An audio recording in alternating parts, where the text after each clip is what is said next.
Hello दोस्तों, नमस्कार। कैसे उम्मीद करते हैं बहुत ही बढ़िया होंगे। आज अपन लोग पढ़ने वाले हैं क्लास 10th का, जो पढ़ रहे थे गोदुली भाग 2 पढ़ रहे थे ना, उसका सेकेंड चैप्टर विष का दांत।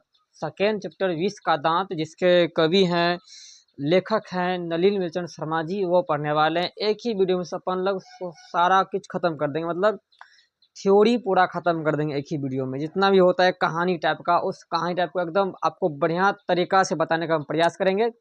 तो पहला वीडियो आपको मिलेगा थ्योरी का, मिलेगा। पूरा देखने के बाद आपको अगले रोज मिल जाएगा इसका ऑब्जेक्टिव का, तो हो ही जाएगा। उसके बाद आपको मिल जाएगा इसका क्या बोलते हैं, सब्जेक्टिव मिल जाएगा। एंड उसके बाद आपको कुछ नहीं, ऑब्जेक्टिव मिला, सब्जेक्टिव मिला, खत्म हो गया। तो सबसे पहले अपन लोग बात करेंगे इसमें रचना बारे में। इसका मतलब कवि परिचय, मतलब लेखक परिचय, जन्म कहाँ हुआ, निधान क्या है, रचना क्या है, शिक्षा क्या है, ये सब अपन बात करने वाले हैं। तो चलो बिना देर के बढ़ते अपन क्वेश्चन की ओर बढ़ते हैं। क्वेश्चन नहीं, बस इसके बारे में पढ़ना चाहते हैं, कवि परिचय। कवि नहीं, लेखक परिचय, क्योंकि लेखक है ना, इसमें कहानी का लेखक होता है। तो सबसे पहले करते हैं अपन बात इसका लेखक परिचय की बात करते हैं। इसका जन्म कब हुआ था, कैसे कहाँ हुआ था, कैसे नहीं बल्कि कहाँ हुआ था। तो इसका जन्म हुआ था 18 फरवरी 1916। 18 फरवरी 1916 पटना के बंदरघाट। नलिन बिलोचन शर्मा का जन्म कब हुआ था? 18 फरवरी 1916। कहाँ? पटना के बंदरघाट में।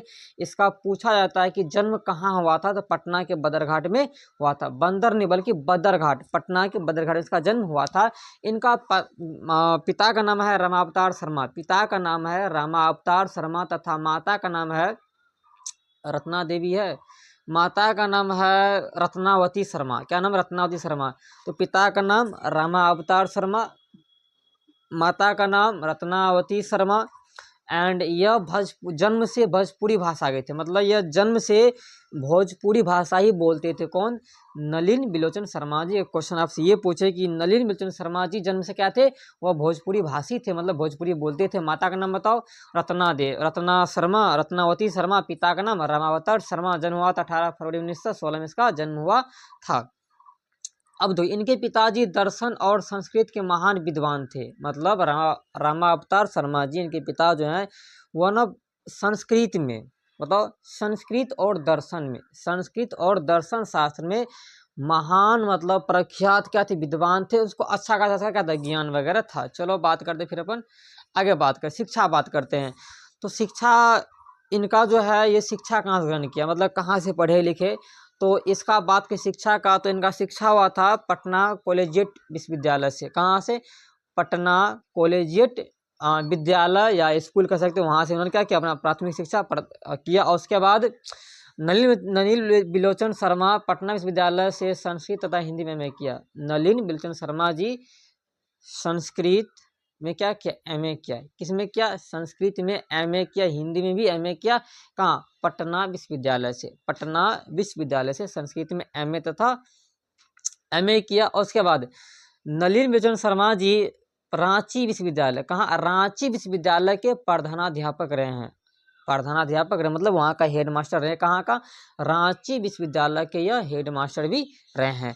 और नलिन बिलोचन शर्मा जी 1959 में पटना विश्वविद्यालय के हिंदी विभाग के अध्यक्ष भी रहे। मतलब 19 कितना है? 59 मतलब 5 1959 में नलिन बिलोचन शर्मा जी पटना विश्वविद्यालय के हिंदी विभाग में, डिपार्टमेंट होता है हिंदी विभाग में, इन्होंने क्या रहा? वहाँ का अध्यक्ष, हाँ अध्यक्ष रहे। वहाँ का पढ़ाने वाले अध्यक्ष होते, वो अध्यक्ष के रूप में वहाँ पर रहे। यहाँ से क्वेश्चन, ये एक ही क्वेश्चन आता है कि नलिन बिलोचन शर्मा जी कहाँ से एमए किया?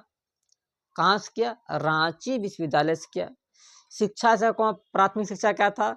तो पटना कॉलेजिएट स्कूल इसका प्राथमिक शिक्षा केंद्र था। अब बात करते अपन भाई, फिर आगे बात करते, देखना आगे कुछ रचनाएं वगैरह है, जैसे दृष्टिकोण फेमस है। इसमें तो बहुत रचना वगैरह, लेकिन आपको फेमस बताएंगे। दृष्टिकोण फेमस है। साहित्य का इतिहास दर्शन, पीछे दिख रहा होगा, साहित्य का इतिहास दर्शन है। और देखो मान दर्शन, और एक यहाँ पर दर्शन मानदंड है, दर्शन मानदंड है। पहला दृष्टिकोण, साहित्य का इतिहास, साहित्य का इतिहास, दर्शन मानदंड है। प्रेमचंद्र यहाँ सबसे फेमस है इसका, प्रेमचंद्र। प्रेमचंद्र किसकी रचना है? नलिन बेचन शर्मा जी की रचना है। और उसके बाद साहित्य तत्व और आलोचना, साहित्य तत्व और आलोचना, विष की दांत, विष की दांत, अन्य कहानियाँ। अब विष की दांत है और अन्य कहानियाँ भी रचना में है। केसरी कुमार तथा नरेश के साथ, ये फेमस है, केसरी कुमार तथा नरेश के साथ किसकी रचना है? नलिन बिलोचन शर्मा की। केसरी कुमार तथा नरेश के साथ किसकी रचना है? नलिन बिलोचन शर्मा की रचना है। और उसका नकेन प्रपद्य और नकेन के दो, ये बड़ी फेमस है। नकेन के प्रपद्य और नकेन के दो, सदल मिश्र ग्रंथावली, सदल मिश्र ग्रंथावली, बताओ सदल मिश्र ग्रंथावली, अयोध्या प्रसाद खत्री स्मारक ग्रंथ, अयोध्या प्रसाद खत्री स्मारक ग्रंथ, संत परंपरा और साहित्य, संत परंपरा और साहित्य। कुछ यहाँ तक है, आप इसका स्क्रीन पीडीएफ भी आपको हम प्रोवाइड कर देंगे, अगर चाहते हैं लिखने के लिए आप वीडियो को रोक करके लिख सकते हैं। बड़ी फेमस है, मतलब किताब में तो बहुत सारा दिया है, लेकिन फेमस जो है ना, आपको वही बता रहे हैं यहाँ पर, फेमस वाला जो एग्जाम में क्वेश्चन पूछा जा सकता है। देखना ध्यान से। अब है यह विष की दांत एक कहानी है, विष की दांत एक कहानी है। यह कहाँ से लिया गया है? अन्य कहानियां नामक कहानी संग्रह से लिया गया है। विष के दांत कहाँ से लिया गया है? अन्य कहानी नामक कहानी संग्रह से, अन्य कहानियां नामक संग्रह से लिया। कहाँ, जो कहाँ से मतलब यही होता है ना कि कहाँ संकलित है, तो अन्य कहानियां नामक कहानी संग्रह से लिया गया है। और उसके बात करते हैं निधन, तो इनका निधन कब हुआ था? देखना ध्यान से, देखना। इसका निधन हुआ था 1961 में, 12 सितंबर 1961 में, 12 सितंबर 1961 में इसका निधन हो गया। पूछेगा निधन कब हुआ था? 12 सितंबर 1961 में इसका निधन हो गया था। और यह उस टाइम हिंदी विभाग के पद पर ही रहे थे, मतलब जब यह पद पे थे ना तब इसका निधन हो गया। रिटायरमेंट इसको आया ही नहीं था, निधन हो गया 1961 में इसका। ठीक है। अब इस कहानी में मध्य वर्ग की चर्चा किया है कि मिडिल क्लास का जो फैमिली का आदमी जो होता है ना, कैसे किस टाइप का होता है, उसके बारे में बताया गया है। तो क्वेश्चन यहाँ से पूछा जाता है कि विष के दांत कहानी में किस वर्ग की उजागर करता है, किस वर्ग का उजागर करता है?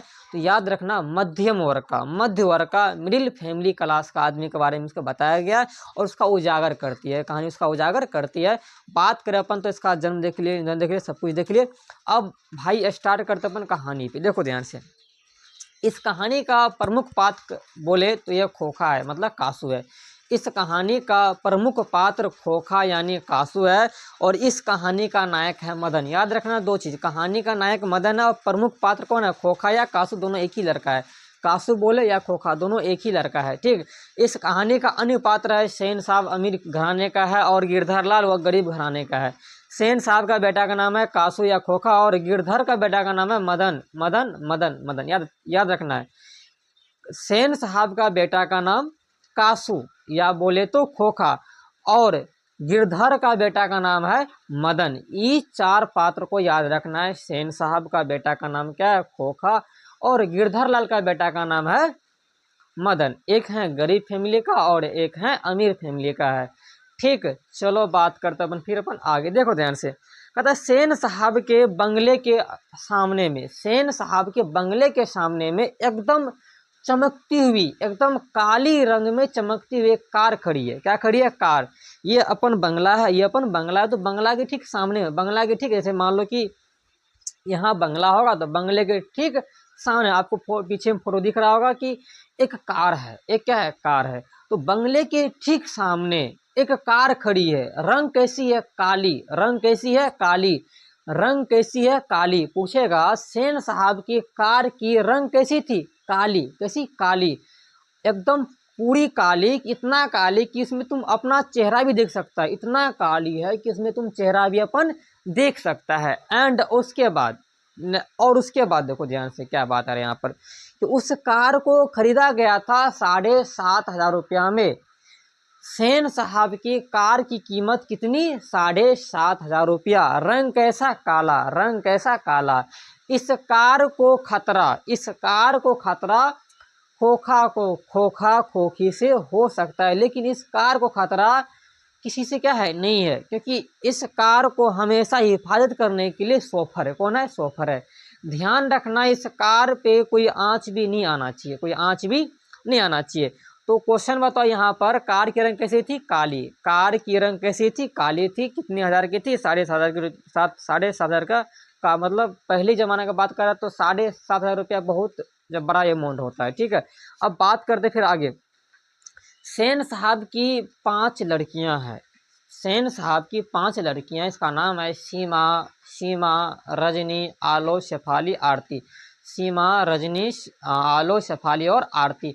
पांचों लड़कियां बड़ी सुशील है, पांचों लड़कियां बड़ी सुशील है और इस कार को कोई खतरा इससे क्या है नहीं है, और इस कार को इससे कोई खतरा क्या है नहीं है। पांचों बेटियां से इस कार को खतरा नहीं है। वो इसलिए नहीं है क्योंकि इसके मम्मी पापा इसको तालीम दी है, शिक्षा दी है कि क्या नहीं करना चाहिए। आदमी शिक्षा क्या देता है कि क्या करना चाहिए, लेकिन इसके मम्मी पापा इसको शिक्षा दी है कि क्या क्या नहीं करना चाहिए, क्या क्या नहीं करना चाहिए। एकदम सुशील है, संस्कारी है, हंसती भी है ना, एकदम होठ पे थोड़ा सा मुस्कान लाती है कि उसे ना कुछ सीखने को मिल जाए, उसे कुछ सीखने को मिल जाए। गांव की लड़कियां सीखे कि फलनमा की बेटी देखो, फलनमा की बेटी क्या है, एकदम हंसती है तो एकदम बढ़िया से हंसती है, दांत नहीं निकाल हंसती है।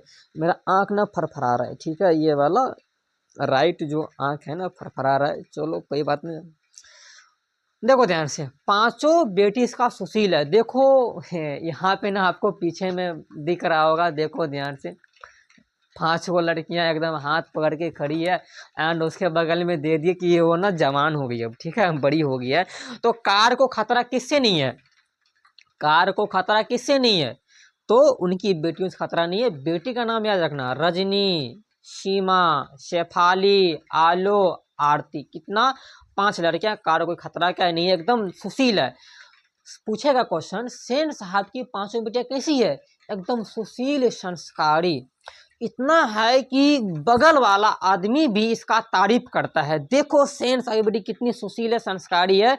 और अगर कोई बगल में कोई गलती करता है ना, देखो फलनमा की बेटी कितनी संस्कारी और सुशील है, संस्कारी और सुशील है। और तुम सब हो फूल का गमला तोड़ने के लिए बने हो तुम सब, देखो एक बार उसको देखो, कितनी संस्कारी है, एकदम हंसती है, मुस्कुराती है। उसको सिखाया गया है कि क्या नहीं करना चाहिए, क्या नहीं करना चाहिए। इसको सिखाया गया कि शाम के वक्त ना दौड़ना चाहिए, खेलना चाहिए। क्योंकि सिखाया गया इसलिए क्योंकि शाम के वक्त खेलने से क्या होता है ना, सेहत बनती है। कौन सिखाया गया, इसकी मम्मी पापा सिखाया गया है।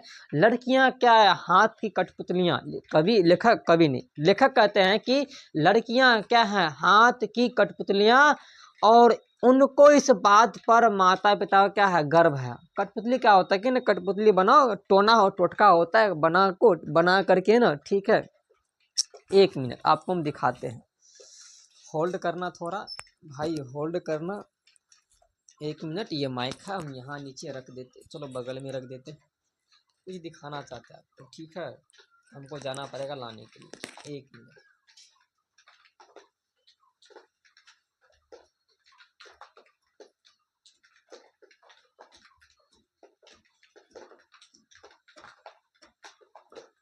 देखो इस टाइप से, ये कठपुतलियाँ नहीं है, इसी टाइप से पुतली टोना होता है, और वही होता है कठपुतली। इसको हम जो चाहे वो कर सकते हैं। इसको हम मान लो कि इसका हाथ मोचार रहे हैं, मोचर जाएगा, मुंडी कर रहे हैं, घुमा दिए, ऐसे करना है, पलटा दिए, ऐसे उल्टाना है, उल्टा दिए, ऐसे करना है, कर दिए। ये होता है कठपुतली वगैरह, ठीक है। आवाज़ जा रही थी कि जा रही थी, चलो कठपुतली क्या होती है, यही होती है कठपुतली वगैरह। तो कठपुतली क्या होती है, यही होती है। समझे नहीं तो एक बार फिर से माइक वहीं रख, माइक तो रख दिए थे। ये है कठपुतलियाँ, ठीक है। इसको जो मन करना है कर दो, ऐसे उठा लिए, घुमा दिए, कठपुतली होता है। तो लड़कियां क्या है, हाथ की कठपुतलियाँ। माता पिता की इस बात से क्या बहुत ही गर्व है, बहुत ही गर्व है कि हमारी बेटी क्या कर रही है, जो मतलब सिखाया गया कि तुमको क्या नहीं करना चाहिए। आदमी क्या सिखाता है, क्या करना चाहिए, लेकिन इसको सिखाया गया कि तुमको क्या नहीं करना चाहिए, वो काम नहीं करना चाहिए, ऐसे सिखाया गया, ठीक है मेरे भाई। तो 5 इसकी बेटी क्या बड़ी सुशील और संस्कारी है। चलो सुशील भाई, संस्कारी, ठीक है। मोटर कार की चमक धमक से कोई खास खतरा उनके लड़कियों से नहीं था, खतरा था तो खोखा से। देखना अब बात, अब आया प्रमुख पात्र खोखा। अगर उस कार की चमक धमक को किसी से खतरा था, वो खतरा था खोखा से। किसे खतरा था, खोखा से। सेन साहब के आंखों का तारा खोखा, जो ना उम्मीद बुढ़ापे मिला था, जब उसके पिता को, सेन साहब को और उसकी सेन माताएं को, जब माता, ठीक है, मतलब सेन साहब की पत्नी, उम्मीद नहीं था कि अब लड़का भी होगा, अब लड़का भी होगा, तब उस ना उम्मीद पर खरे उतरने का काम किया खोखा। कौन हुआ बुढ़ापे में? एक खोखा हुआ। तो सेन साहब के आंखों की तारा कौन? खोखा। सेन साहब के आंखों की तारा कौन? खोखा। अगर कोई खतरा था, अगर कोई खतरा था तो उस कार को खोखा से ही खतरा था, जो ना उम्मीद बुढ़ापे में उसको मिला था।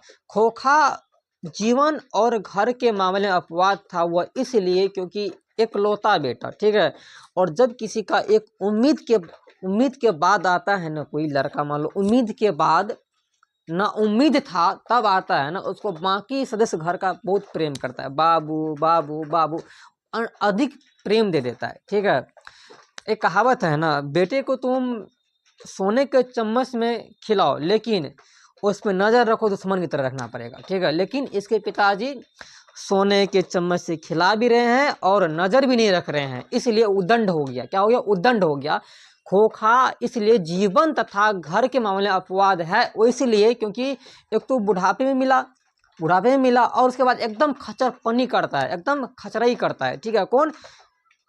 खोखा। पूछेगा खोखा किन मामलों में अपवाद था? घर और जीवन मामलों में अपवाद था। इतना ही नहीं, ये अपने बड़ी बहन तथा सोफर पर हाथ चलाता था, मार देता था। मतलब बड़ी बहन हो गया, और उसके बाद सोफर मतलब ड्राइवर जो कार वार साफ करता चलाता है, उस पर ये हमला कर देता था। कौन? यह जो दिख रहा है आपको, ये अरे ये ना है नहीं, हम उसे दे दिए एक लड़का को, एकदम सुशील संस्कारी लड़का है। देखो ध्यान से, पांचों लड़कियों के लिए घर के लिए अलग नियम हो गया था। 18 इकलौता बेटा, उसके लिए अलग, उसके लिए अलग। पांचों लड़कियों के लिए घर के लिए अलग नियम था, और खोखा के लिए दूसरा शिक्षा तय की गई थी। मतलब लिंग के आधार पर शिक्षा तय किया गया था। कहाँ पर? सेन साहब के यहाँ, ठीक। खोखा को सेन साहब इंजीनियर बनाना चाहते थे। क्या चीज? इंजीनियर मतलब होता है ना इंजीनियर। सेन साहब खोखा को इंजीनियर बनाना चाहते थे। और देखो ध्यान से, एक लाइन बड़ी फेमस है यहाँ पर, खोखा के दुर्लती स्वभाव के अनुसार ही सेनों ने सिद्धांतों को बदल दिया। खोखा को देखते व्यवहार के अनुसार सेन मतलब होता है सेन साहब ने पूरा हर चीज बदल दिया। ये लड़का है इंजीनियर बनेगा, इसके लिए दूसरी शिक्षा है, वो पांचों लड़की हैं उसके लिए अलग शिक्षा है। भाई ये हो गया लिंग के आधार पर शिक्षा में भेदभाव करना, ठीक है। शिक्षा में भेदभाव करना हो गया। एक दिन की बात है, सेन साहब के कुछ दोस्त आते हैं मिलने के लिए। सेन साहब के कुछ दोस्त आते हैं मिलने के लिए। अब होता है कि दोस्त, अगर आप कुछ अधिकारी बन जाओगे, तो अधिकारी जब बनोगे तो आपके पास ना बिजनेसमैन बन जाओ, अधिकारी बन जाओ, तो आपके दोस्त आपसे मिलने के लिए पक्का आएंगे। तो इस यहीं पर होता है, उसके दोस्त कुछ मिलने के लिए यहाँ पर आते हैं। एक हैं अखबार नवीस हैं, अखबार नवीस पत्रकार दोनों एक ही हैं, ठीक है। पत्रकार साहब हैं, मिस्टर सिंह हैं, और एक और नाम है याद नहीं आ रहा, बता देंगे, ठीक है। तो आते हैं, ये सब यहाँ पर आते हैं। अखबार नवीस साहब यह दूर के रिश्तेदार हैं। अखबार नवीस साहब यह सेन साहब के दूर के रिश्तेदार हैं। वो आते हैं तो अपने साथ एक बच्चा को भी लेकर के वहाँ पर आते हैं, और वहाँ पर कुछ साहब ने से क्वेश्चन का बच्चा लेकर आता है ना, खोखा से छोटा ही था, खोखा 5 साल का था, तो उससे थोड़ा बहुत छोटा था, लेकिन लमसम में हाइट में ही था। तो पत्रकार महोदय यानी कि यहाँ पर अखबार नवीस के लड़का का तारीफ कोई कर दिया, और अखबार नवीस से पूछ रहे हैं कोई उसका अन्य दोस्त, बच्चा तो स्कूल जाता ही होगा, यह वर्ड जैसे क्वेश्चन किया गया अखबार नवीस से, जवाब देते कि उधर से सेन साहब का जवाब निकलता है, ये ना जवाब निकलता है, मैं अपने बेटे कौन बोलता है? सेन साहब बोलते हैं, मैं अपने बेटे को इंजीनियर बनाना चाहता हूँ, मैं अपने बेटे को इंजीनियर बनाना चाहता हूँ। पत्रकार महोदय चुपचाप रहे, और ये सेन साहब बोलते जा रहे हैं और कहते हैं कि मैं अपने बेटे के लिए अभी से इसके लिए घर में 2 बढ़ई मिस्त्री को बुला कर रखे हैं। इसका ट्रेनिंग हो रहा है। क्या ट्रेनिंग हो रहा है? कि छोट बच्चा है, छोट हाथ है, तो उस हाथ ना औजार पकड़ने के लिए सीख जाए। औजार मेरे पास है, होगा, ठीक है, देखने तो देखो ध्यान से, औजार वगैरह औजार वगैरह, ठीक है, नहीं है तो औजार सीख जाएगा, औजार पकड़ने से जो छोटा है सीख जाएगा। यही लोग एक कहते हैं कि यही भारतीय लोग नहीं समझते हैं, जो इच्छा है भाई उसको करने दो ना। यही बात कहते कहते थकते नहीं थे, एकदम बकते जाते बकते जाते बकते जाते थे, ठीक है।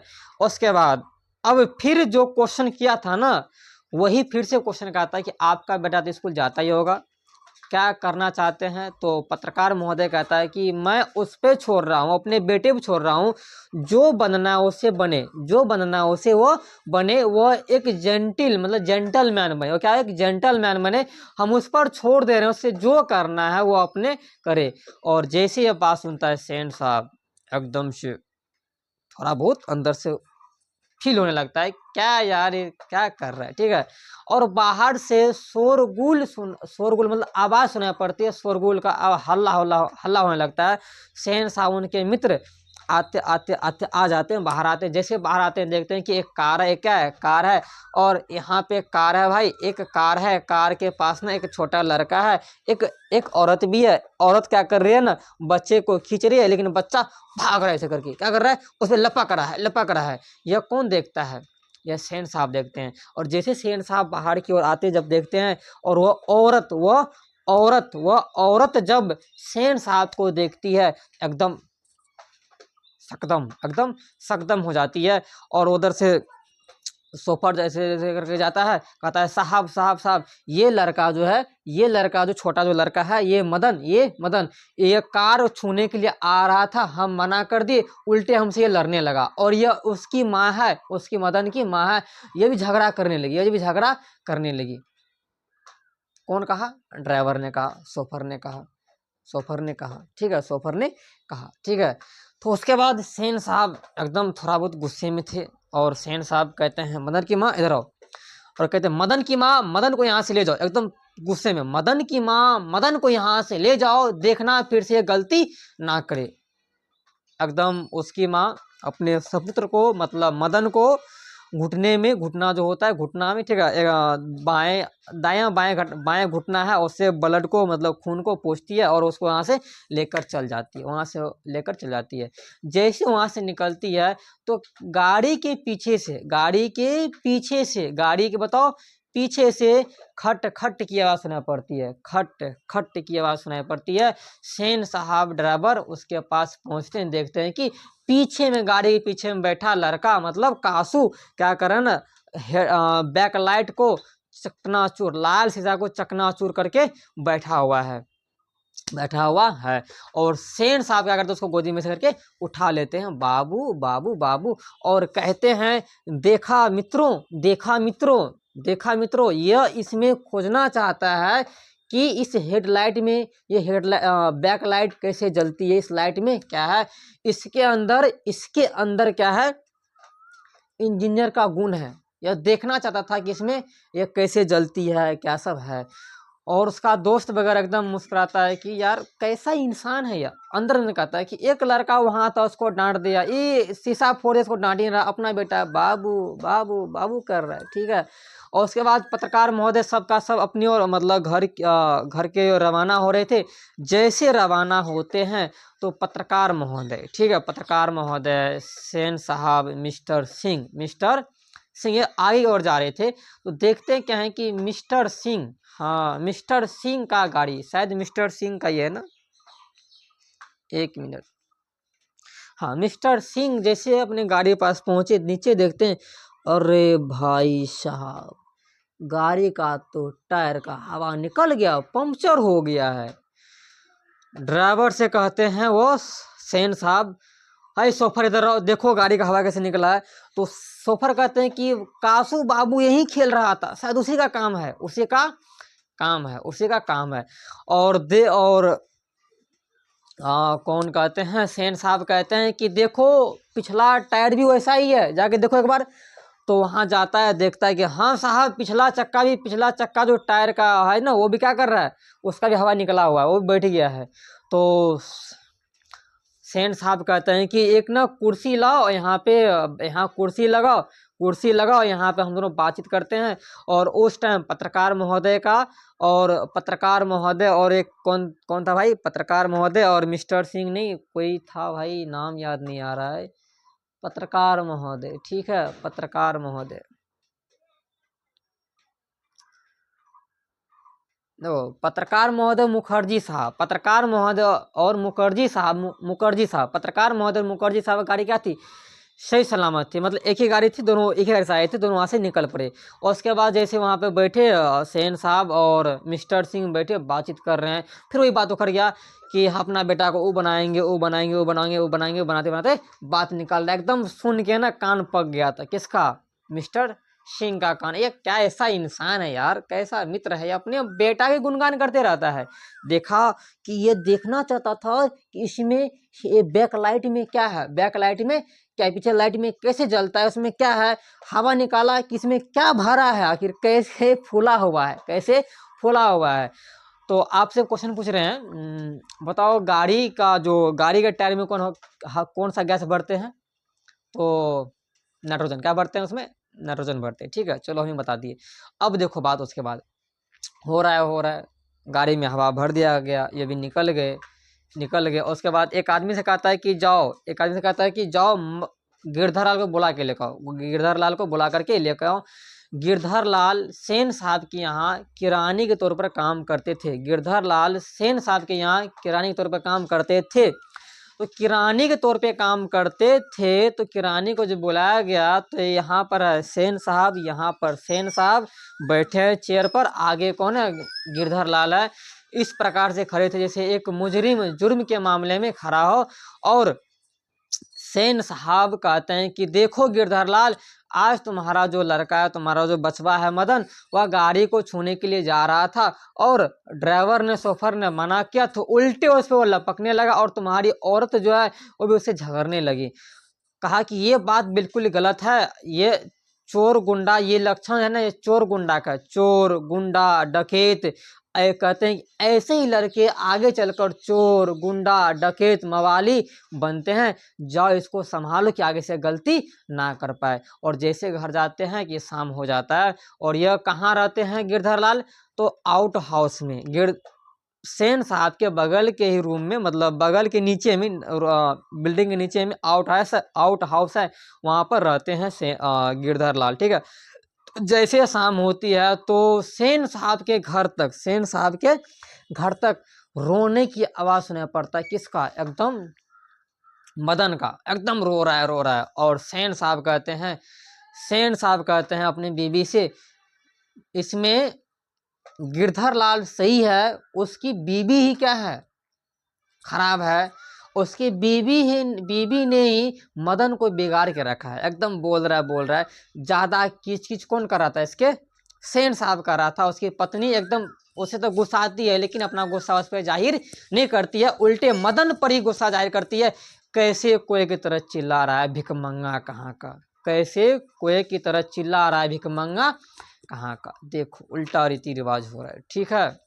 क्वेश्चन यहाँ से, गिरधर लाल सेन साहब के यहाँ कौन सा काम करते थे, किराने के तौर पे काम करते थे, एक क्वेश्चन, ठीक है। अब देखो, शाम होते ही मदन की पिटाई हो गई, चिल्ला रहा था, कैसे कोई एक तरह चिल्ला रहा है, यही बता दिए चिल्ला रहा था, ठीक है, कमबख्त को एक तरह चिल्ला रहा है, भिकमंगा कहाँ का, सेन साहब की पत्नी ये कही थी। देखो ध्यान से, अब देखो अगले दिन, दूसरे दिन कूदता फांदता हुआ कासू चल जाता है गली में। उस गली में मदन तथा मदन के कुछ दोस्त लट्टू नचा रहे थे। वहां पहुंचते ही ये जो है ना पहुंच गया, और यहाँ पर एक व्यंग होता है, हंस कोवे की जमात में शामिल होने के लिए ललक गया। मतलब हंस, कासू और कोवा कौन हो गया, ये मदन का दोस्त मदन, ठीक। जैसे वहां जाता है कहता है हमको भी लट्टू नचाने के लिए, तो ऐसा ही बोलता है ना, हमको भी लट्टू नचाने के लिए तो हम भी खेलेगा, ऐसे बोलता है हम भी खेलेगा। तो मदन, देखो मदन पहले से गुस्सा था, और मदन के दोस्त भी चाहता था उसको मतलब नहीं लेने के लिए, क्योंकि बच्चा था ना, उसका दोस्त का इच्छा हुआ कि नहीं, मदन ने इससे लड़ाई, दोनों में लड़ाई हुआ था, ठीक है, तो हम इसे कैसे शामिल कर ले, ठीक है। मदन ने कहा अबे अबे भाग जा यहाँ से, अबे भाग जा यहाँ से, बड़ा आया लट्टू खेलने वाला, जा अपने बाप की मोटर कार पे बैठ। जैसे यह बात सुनता है, जैसे यह बात सुनता है, वह कासू मतलब खोखा, अपने बहन पर सोफर पर हाथ उड़ाने वाला कासू एकदम गुस्सा गया, तेज में आ गया, गुस्सा गया। और वह आदत से लाचार था, इसलिए आदत से जब वो लाचार था, क्या किया, उस पर हमला कर दिया, उस पर हमला कर दिया। एक फाइट मारा मदन को, एक फाइट मारा मदन को। तो यहाँ भी एक व्यंग होता है। यहाँ पर व्यंग से पहले इधर देखो, व्यंग मतलब होता है कि उसके बारे में बताना, एकदम कहानी टाइप का बताना। व्यंग यहाँ पर होता ये है कि दोनों लड़ रहा है आपस में, दोनों आपस में लड़ रहा है। तो यहाँ होता है व्यंग ये कि यहाँ पर व्यंग का है कि यह लड़ाई हड्डी और मांस की है, लड़ाई हड्डी और मांस की है। बंगले के पिल्ले और गले कुत्ते की लड़ाई थी। इसमें इसका और जो है ना दोस्त वगैरह एकदम बढ़िया से इस द्वंद्व युद्ध का मजा ले रहा था, द्वंद्व युद्ध का मजा ले रहा था। मदन ने कासू यहाँ होता, मदन ने कासू का दो दांत तोड़ डाले, दो दांत तोड़ डाले। महल और झोपड़ी वाले की लड़ाई में, महल और झोपड़ी वाले की लड़ाई में अक्सर महल वाले ही जीतते हैं, तब जब उसका सहयोग एक झोपड़ी वाला ही करता है तब। लेकिन यहाँ पर बच्चा था, बच्चा को कितना अकल होता है, बच्चा भी नहीं उसका साथ दिया नहीं इसका साथ दिया, एकदम मजा ले रहा था। कासू एक मदन था, मारा कासू पे एक फाइट, ठीक है, दांत दो टूट गया। तो मदन ने कासू का कितना दांत तोड़ा था, 2 दांत। तो मदन और कासू भी लड़ाई का कारण क्या था, झगड़ा का कारण क्या था, लट्टू, क्या था, लट्टू था कारण था, ठीक है, लट्टू उसका कारण था। उसके बाद मदन के लिए मार खाना मामूली बात था। वह रात 8 या 9 बजे तक घर नहीं गया था, वह घर नहीं गया था, इधर उधर भटकता रहा। जब 8-9 बज गया तो चुपके से अपने घर की ओर बढ़ता है, चुपके से अपने घर की ओर बढ़ता है। और जैसे घर के बढ़ता है, एकदम घर में अंधेरा था, वह घर में घुसता है और खाना वाना पूरा, खाना वाना डर तो था पहले से कि पिताजी मारे नहीं, एकदम खाना वाना क्या करते वो खा लेता है, एकदम पूरा भरपेट खाता है। और अपने मतलब कान लगा करके अपने बाप का कुछ बात सुन रहा था कि पिताजी क्या बोल रहे हैं, पिताजी क्या बोल रहे हैं, क्या मेरे गुस्सा है।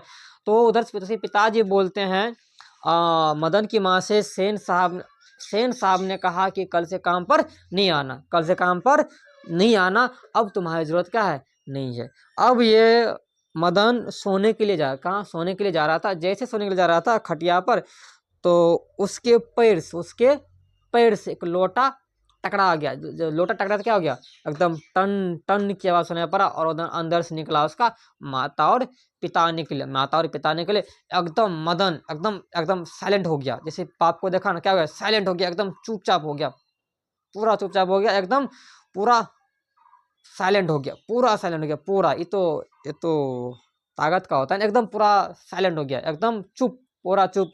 और उसके पिताजी एकदम आते हैं, उसको प्रेम से एकदम खुशी के मारे उसको गले ऊपर उठा लेते हैं और बैठा देते हैं। और मदन को उस समय फील हुआ कि आज तक उसके पिताजी ने इस तरह उसको प्यार कभी किया ही नहीं था। और मदन हक्का बक्का रह गया, मदन हक्का बक्का रह गया। मदन हक्का बक्का कब रह गया, जो उसके पिताजी ने क्या किया, उसको गोदी में उठाया और कहता है कि बेटा तुम आज बहादुरी वाला काम किया, एक तुम हो, एक हम हैं कायर, एक तुम हो महान, निडर हो, तुम निडर हो। तुमने कासू के 2 दांत तोड़ डाले और हम थे जो अपने स्वार्थ के लिए, स्वार्थ था मेरा, ठीक है, और उस काम वह काम सारा कर रहे थे। एक तुम हो, एक हम है, हो गया कहानी का द एंड। तो क्वेश्चन, मदन ने हक्का बक्का कब हो गया, जब उसके पिताजी इसको उठाए थे। मदन के कितने दांत तोड़े थे कासू ने, कासू के कितने दांत तोड़े थे मदन ने, 2, कितना, 2। गिरधर लाल का बेटा मदन, सेन साहब का बेटा कासू या खोखा किन मामलों में अपवाद था, जीवन तथा घर के मामले में अपवाद था। सारा क्वेश्चन बनिए रहा है। सेन साहब की 5 लड़कियां क्या थी, एकदम सुशील संस्कारी थी, एकदम सुशील संस्कारी थी। कार की रंग कैसी थी, काली। कितने रुपए की थी, तो कुल मिला के बात करें 7,500 की गाड़ी थी, ठीक है, गाड़ी थी 7,500 का। चलो जाते जाते जाते एक छोटा सा शायरी है। यूं बड़ी देर से पैमाना लिए बैठा हूँ, कोई देखे तो समझे कि पिए बैठा हूँ। ए जिंदगी भर के लिए रूठ के जाने वाले, मैं अभी तक तेरी तस्वीर लिए बैठा हूँ। एक बार और सुनो ध्यान से, बीच में आ जा रहे हैं ताकि सब कुछ दिखे आपको। यूं बड़ी देर से पैमाना लिए बैठा हूँ, यूं बड़ी देर से पैमाना लिए बैठा हूँ, कोई देखे तो समझे कि पिए बैठा हूँ। ए जिंदगी भर के लिए रूठ के जाने वाले, मैं अभी तक तेरा तस्वीर लिए बैठा हूँ। चलो यहाँ तक हो गया। इसका जो ऑब्जेक्टिव वगैरह है अपन लोग क्या करेंगे, कल कर लेंगे। ऑब्जेक्टिव कर लेंगे और उसके बाद सब्जेक्टिव कर लेंगे। और आपको ना फिजिक्स का भी कुछ कुछ वीडियो जो होता है ना, आपको हम क्या करें, अपलोड वगैरह कर देंगे। तो मिलते हैं अपन नेक्स्ट क्लास में। Tata bye bye, see you.